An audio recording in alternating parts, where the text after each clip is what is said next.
Essa pergunta alguém me mandou por e-mail, é o Bruno Henrique, que ele pergunta assim: gostaria de escutar o Padre Paulo comentar sobre as conversas que estão acontecendo entre a Congregação para a Doutrina da Fé e a Fraternidade Sacerdotal São Pio X.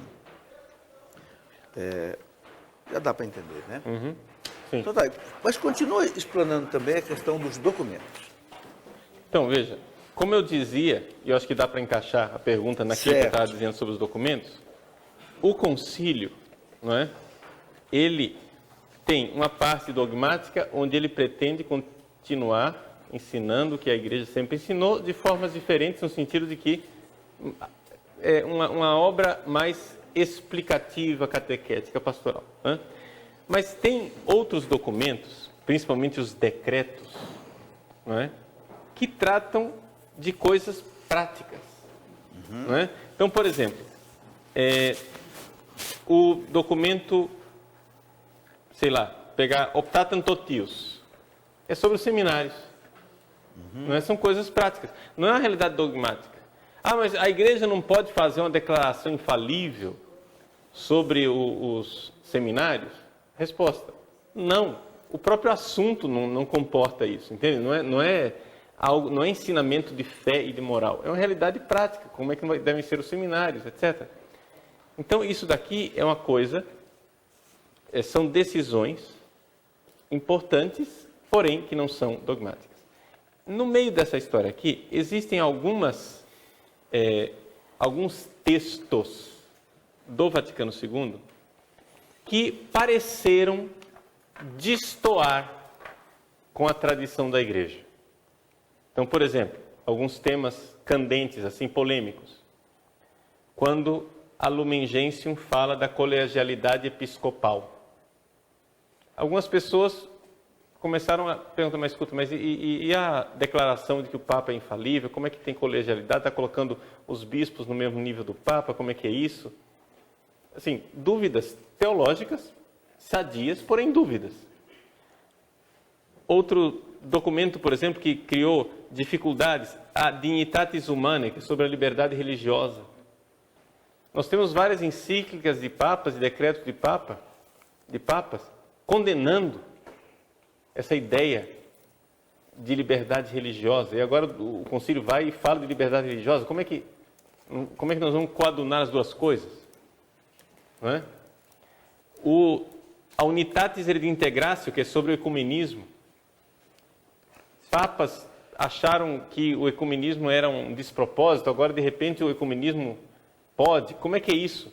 Então, algumas pessoas, depois do concílio, especialmente depois que viram abusos realizados em nome do concílio, porque é interessante isso, né? O concílio levou à fama.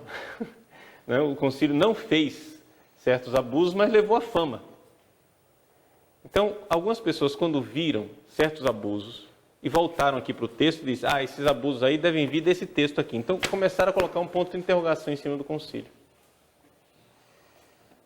Desse grupo de pessoas, houve um grupo de sacerdotes e seminaristas, e também fiéis leigos, ao redor de um bispo chamado Marcel Lefebvre. Dom Marcel Lefebvre foi um bispo que teve sérias dificuldades com esses textos do concílio, além de ter uma dificuldade muito grande com a reforma litúrgica que veio depois do concílio, que não é obra do concílio propriamente dita. A reforma litúrgica é de Paulo VI, não é do concílio. O concílio fez a Constituição sobre a liturgia Sacrosanctum Concilium, mas Paulo VI foi muito além da Sacrosanctum Concilium. Não é? Por exemplo, a Sacrosanctum Concilium, ela diz para dar algum espaço ao português, à língua vernácula, dentro da missa. Paulo VI liberou tudo.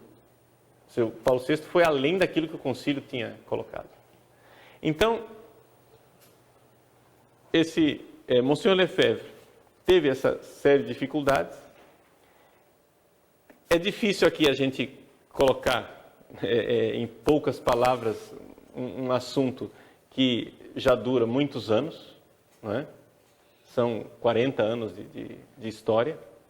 Aí, o fato é o seguinte, é que em 88, foi o ápice da crise, Dom Marcelo Lefebvre, junto com Dom Antônio de Castro Maia, então bispo de Campos dos Goitacazes, aqui no Rio de Janeiro,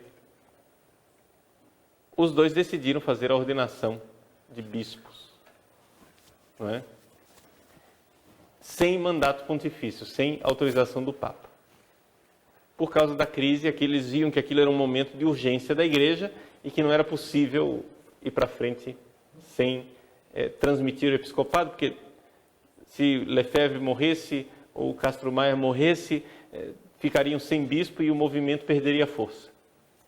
Bom, seja como for, houve essa crise e agora, no pontificado de Bento XVI, João Paulo II já vinha, né, tentando uma reconciliação. Isso é a fraternidade, só para ligar. Essa é a fraternidade de Pio X, que está sendo perguntado aqui. Eu só estou explicando, porque as pessoas, fraternidade de São Pio X, as pessoas não sabem o que é. Né? Uhum. Então, hoje, essa fraternidade, que tem um grupo de bispos, são 4 bispos, que foram ordenados em 88, estão em diálogo com a Santa Sé para se retornar, para se achar um lugar canônico, né? Uma harmonização dessa fraternidade dentro do Código de Direito Canônico e dentro daquilo que a Igreja como um todo vê como sendo uma comunhão hierárquica, né?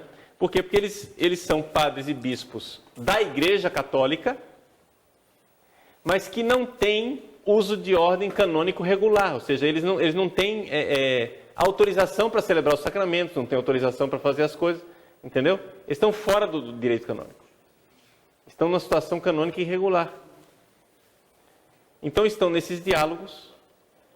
E em que consiste o diálogo? Aqui chegamos à história do concílio.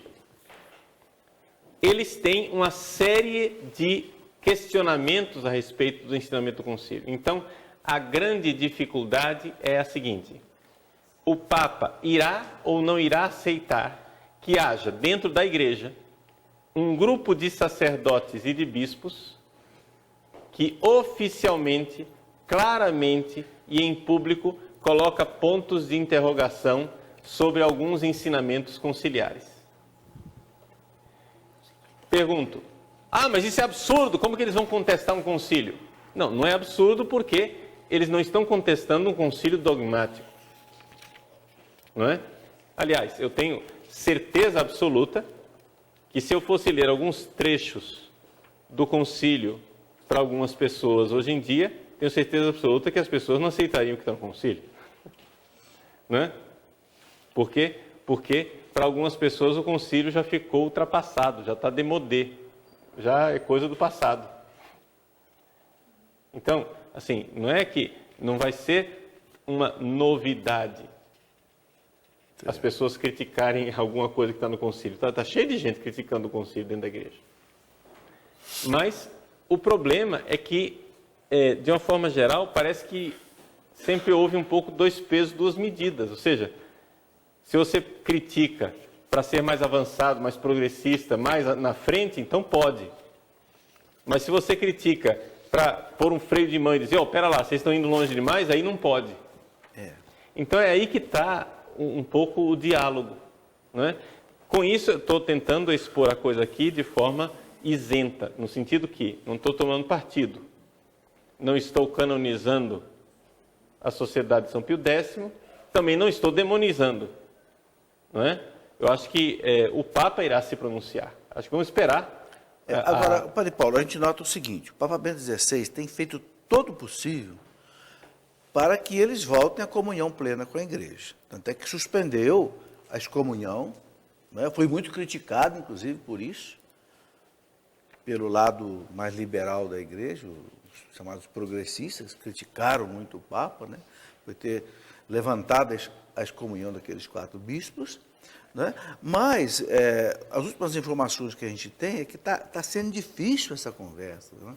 A fraternidade parece que não está aceitando um mínimo necessário para que o Papa diga, bom, vocês vão ser canonicamente, ou não é isso? Veja, o diálogo está indo bem. O que nós sabemos são, assim, indiscrições que aparecem, cartas internas de diálogos entre eles, ou seja, há um momento de tensão interno dentro da própria fraternidade. Me parece que o chefe da fraternidade, o Dom Felé, ele quer a união com Roma, ele vê que o Papa Bento XVI está sendo muito sincero e honesto com eles, e ele quer corresponder a esta mão estendida do Santo Padre. O que acontece é que existem pessoas que durante esses anos ficaram tão feridas com uma série de personagens e de atitudes, né, com relação a eles, que os demonizava, que os tratava de forma inóspita, assim, que as pessoas estão com medo que isso seja uma espécie de armadilha, entendeu? Ou seja, estão jogando uma isca para que a gente perca a nossa identidade. Então, agora, essa Paulo, dificuldade interna Paulo, que eles estão vivendo. Padre Paulo, uma parte das pessoas que tinham rompido com o concílio já voltaram para a igreja. É o caso lá, por exemplo, daquela, como é que chama a associação lá em Campos? São João Vianney. A Administração Apostólica São João Maria Vianney. Então, eles estavam também na mesma situação Sim. dos padres da fraternidade. Por que eles voltaram? O que eles aceitaram, que o Papa aceitou e que deu a eles plena comunhão com a igreja? Veja, é que o Papa, e eles voltaram ainda no pontificado de João Paulo II, não é? Sim. A igreja está muito aberta a conceder essa possibilidade de eles celebrarem a liturgia antiga, não é?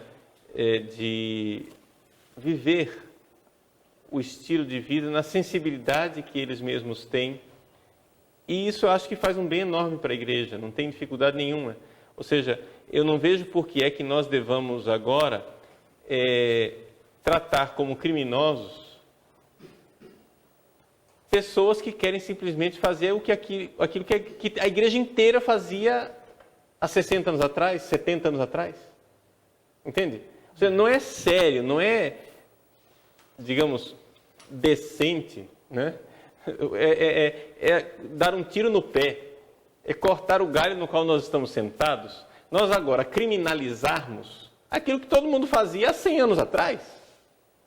Entende? Não pode se criminalizar. Você pode dizer, não, eu acho que é inadequado pastoralmente, você pode ter as suas dúvidas a respeito da eficácia pastoral, entende? Mas a gente não pode agora tratar isso como se fosse um supercrime. Sim, claro. Né? Então, é que algumas pessoas, infelizmente, trataram não somente os documentos do concílio, mas certas coisas do espírito, chamado, muitas aspas nesse espírito, chamado espírito do concílio, que ninguém sabe onde é que está, porque não está em documento nenhum. Esse chamado espírito do concílio, trataram esse chamado espírito do concílio como se fosse um superdogma. Entende? Ou seja, um dogma que teria anulado todos os dogmas anteriores, como se agora o Vaticano II fosse o único concílio e os outros 20 não valessem mais. Isso é impossível, dentro da igreja não é assim. Certo. Não é? Então, nós temos aqui um grupo de pessoas que querem insistir, olha, vamos lembrar dos outros 20 concílios, vamos lembrar daquilo que nós sempre fomos. E eu não estou dizendo que eles sejam imaculados e sem culpa nessa, digamos, nessa dificuldade, nesse atrito com as autoridades da Santa Sé. Não estou dizendo que não sejam sem culpa. Mas eu acho que também tem havido, infelizmente, 2 pesos e 2 medidas dentro dessa história toda. Entende? Ou seja, uma tolerância enorme com gente que até já perdeu a fé católica, que diz coisas absurdas, entendeu? Tolera-se, por exemplo, gente ensinando nos nossos seminários que a Eucaristia não é sacrifício, é só um símbolo, apenas. né? Que a Eucaristia é somente as festas da celebração da comunidade, é uma partilha do pão, etc., e que não há ali o sacrifício, a paixão, morte e ressurreição de Cristo, ali não está a transubstanciação, a presença real de nosso Senhor Jesus Cristo. Quer dizer, se tolera heresias absurdas. E, de repente, um grupo de padres que quer simplesmente fazer aquilo que a igreja fazia há 60 anos atrás, não é? Ostracizados, deixados ali de lado como se fossem criminosos. Então, eu acho que há ali uma animosidade e que, de ambos os lados, as coisas precisam mudar. Mas a gente percebe... Eu vejo que o Papa tem aberto... Mas eu percebo que o diálogo com a fraternidade São Pio X é mais fácil do que o diálogo com esse outro lado. O lado que o senhor colocou aí como herético. Né? A gente percebe. O lado herético é muito mais assim, resistente e, ao mesmo tempo, ofensivo à igreja, ofensivo ao Papa. Pelo menos a gente nota isso nos artigos que a gente lê aí na internet. Sim, porque são revoltosos. Não Agora, eu queria reconhecem a colocar autoridade. uma pergunta aqui da plateia, Padre Paulo, que é o seguinte.